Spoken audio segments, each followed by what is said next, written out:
요한계시록 9장에서 우리는 다섯째와 여섯째 나팔 소리와 함께 무적행 속에 갇혔던 귀신들이 인간 세계로 나와서 활동하는 것을 보았습니다. 그런 일들이 마지막 시대의 전 지역에서 일어날 거다라는 것입니다. 요한계시록 10장은 여섯 번째 나팔 재앙이 지난 후에 일곱 번째 나팔 재앙으로 넘어가기 전에 끼어있는 삽입구장입니다.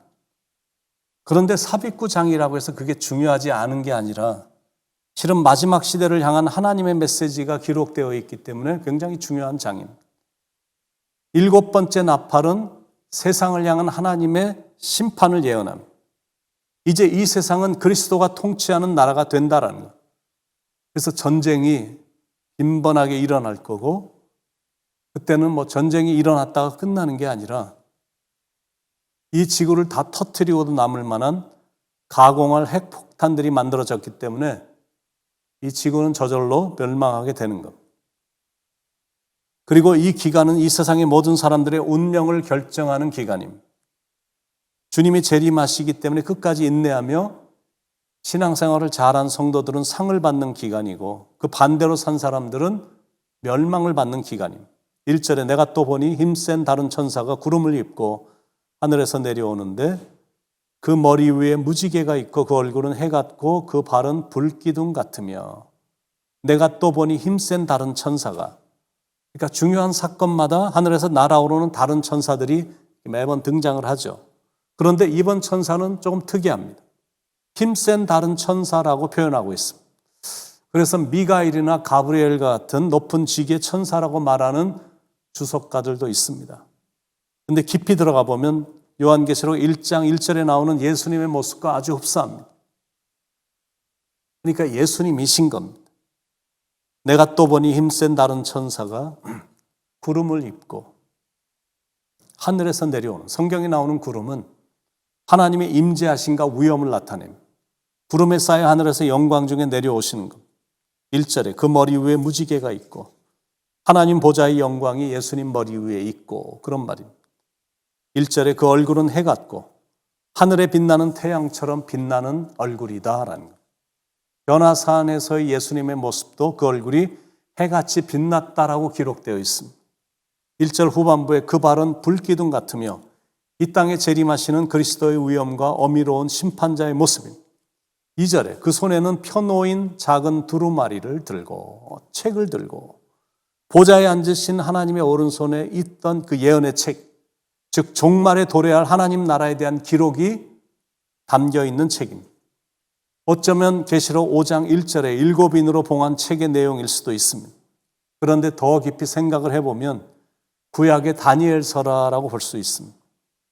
하나님은 다니엘에게 마지막 때까지 이 말을 간수하고 이 글을 봉함하라라는 명령을 내리셨죠. 그런데 그동안은 그 말씀이 비밀로만 이렇게 닫혀져 있었는데 그 구원의 비밀이 이제는 만인 앞에 공개가 되는 겁니다. 2절 후반부에 그 오른발은 바다를 밟고 왼발은 땅을 밟고, 여기서 바다와 땅은 불신앙의 전 세계를 의미를 하는데 그 온 세계를 밟고 있는 통치자의 모습인 겁니다. 3절에 사자가 부르짖는 것까지 큰 소리로 외치니 그가 외칠 때 일곱 우레가 그 소리를 내어 말하더라. 그때에는 온 세상이 두려움에 떨 정도로 사자와 같이 표효하신다라는 것입니다. 4절에도 일곱 우레가 말을 할 때 내가 기록하려고 하다가 곧 들으니 하늘에서 소리가 나서 말하기를 일곱 우레가 말한 것을 인봉하고 기록하지 말라 하더라. 일곱 우레의 내용은 알려지지 않았습니다. 왜냐하면 그 모든 건 전적으로 하나님의 주권 안에 있기 때문입니다. 5절에 내가 본 바 바다와 땅을 밟고 서 있는 천사가 하늘을 향하여 오른손을 들고 맹세하며 말하는 겁니다. 6절 7절에 세세토록 살아계신 이곳 하늘과 그 가운데에 있는 물건이며 땅과 그 가운데에 있는 물건이며 바다와 그 가운데에 있는 물건을 창조하신 이를 가리켜 맹세하여 이르되 지체하지 아니하리니 또는 시간이 다시 없으리니 일곱째 천사가 소리내는 날 그의 나팔을 불려고 할 때 하나님이 그의 종 천지자들에게 전하신 복음과 같이 하나님의 그 비밀이 이루어지리라 하더라. 예수님의 성육신, 대속의 죽음, 부활, 승천이 다 신비스러운 하나님의 비밀이잖아요. 그런데 그건 이미 다 이루어졌습니다. 이제는 주님의 재림 하나만 남겨놓고 있는데 그것도 마침내 이루어질 거다라는 거예요. 세계의 역사는 창조로 시작되어 결국 심판으로 끝나게 됩니다. 심판으로 인해 2000년 전 십자가에서 이루신 그리스도의 나라가 완성이 되는 겁니다. 그리스도의 재림으로 시작해서 백보자 심판으로 종결되는 최후 심판이 있기 전에 이 땅엔 말세의 대환란의 재앙을 통한 심판이 강화가 되는 겁니다. 예수 그리스도의 외침은 이제는 더 이상 지체하지 않겠다 그겁니다. 무엇을 지체하지 않겠느냐면 다니엘서에 기록된 3년 반 동안의 환란을 지체하지 않으시겠다라는 거예요. 그러니까 no more waiting. 더 이상 기다림이 없어. God waited enough. 하나님은 이제 충분히 기다리셨거든요.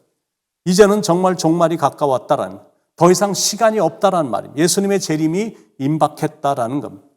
이런 예수님의 외침이 있으신 후에 장면이 바뀐 8절로 보면 하늘에서 나서 내게 들리던 음성이 또 내게 말하여 이르되 이 예수님의 음성이 들리는 것. 8절 후반부에 네가 가서 바다와 땅을 밟고 서 있는 천사의 손에 펴놓인 두루마리를 가지라 하기로 앞으로 3년 반 동안에 일어날 일들에 대한 특별 계시의 책인 그 책을 가지라라는 것. 9절 10절에 내가 천사에게 나아가 작은 두루마리를 달라 한즉 천사가 이르되 갖다 먹어버리라. 내 배에는 쓰나 내 입에는 꿀같이 달리라 하거늘 내가 천사의 손에서 작은 두루마리를 갖다 먹어버리니 내 입에는 꿀같이 다나 먹은 후에 내 배에서는 쓰게 되더라. 그거를 보관하지 말고 아예 먹어버리라는 거예요. 배는 쓰지만 입은 꿀같이 달 것이기 때문에.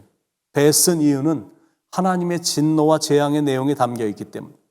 그러므로 하나님의 말씀은 단순히 그냥 소유만 하는 게 아니라 자기의 것으로 소화하라라는 거예요. 일반적으로 사람들은 자기 성경책을 갖고 있거나 몇 구절 정도 암송을 하면 다 됐다라고 생각하는 경향이 있는데 그 정도가 아니라 그걸 아예 먹어버리라라는 거예요. 신명기 6장 6절의 말씀처럼 가슴판에 새기라라는 거예요. 영적 교훈 첫 번째, 하나님의 말씀은 영혼의 양식이므로 먹어라. 두 번째 영적 교훈은 하나님의 말씀을 가감없이 받고 전하라라는 거예요. 이 편식이라는 것이 건강에 안 좋듯이 이 말씀은 좋고 저 말씀은 나는 싫어 이러면 안 된다라는 거죠. 하나님의 말씀은 입에는 달지만 들어가면 배에는 쓰거든요. 쓰다고 안 먹고 단 것만 먹으면 당뇨에 걸립니다. 듣기 좋은 말만 들으려 하는 건 어린아이의 신앙입니다. 쓴 것도 먹을 줄 알아야 돼요. 건강에 좋은 것들이 대체적으로 맛이 없습니다. 이 올게닉 푸드라든지 무공해 음식이 다른 거에 비해 많이 맛은 떨어지죠. 건강에 별로 좋지 않은 것들은 very sweet 그리고 very delicious 얼마나 달고 맛있는지 모릅니다.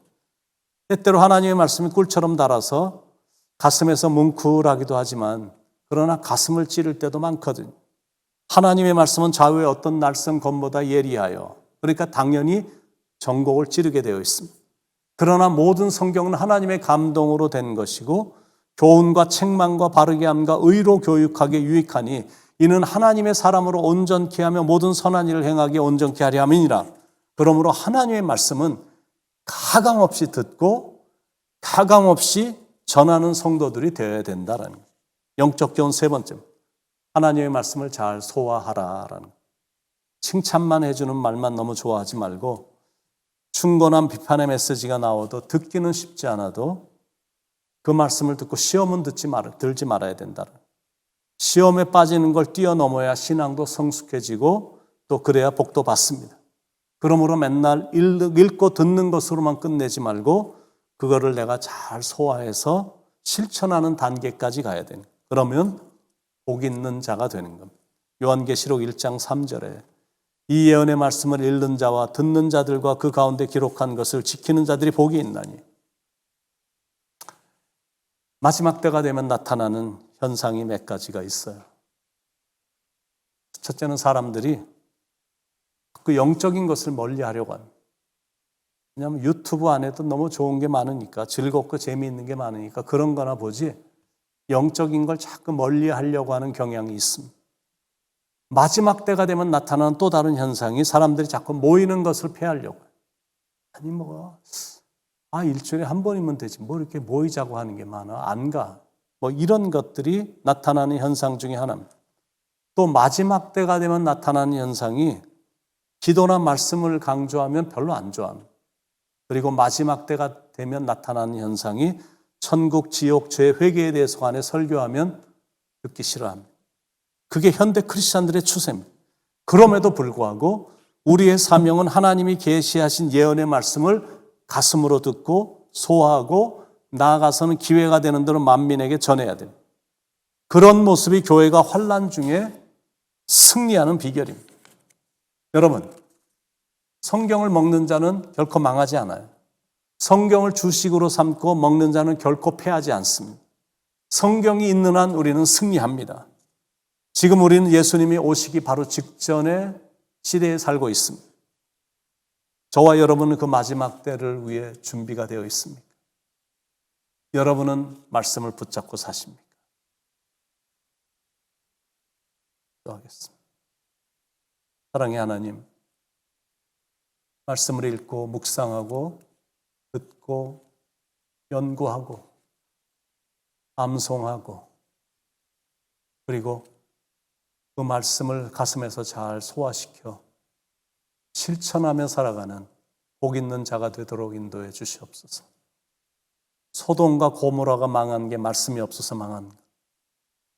우리에겐 말씀이 있으니 말씀을 떠나서는 우리가 아무것도 할 수 없는 존재니 말씀을 반드시 붙잡고 말씀을 의지하고 신뢰하고 말씀을 지키기 위해 노력함으로 우리의 복이 영원히 떠나지 않도록 복 있는 인생 되도록 인도해 주시옵소서. 우리에게 말씀을 주신 주님께 감사드리며 사랑이 많으신 예수님의 이름으로 간절히 기도드립니다. 아멘.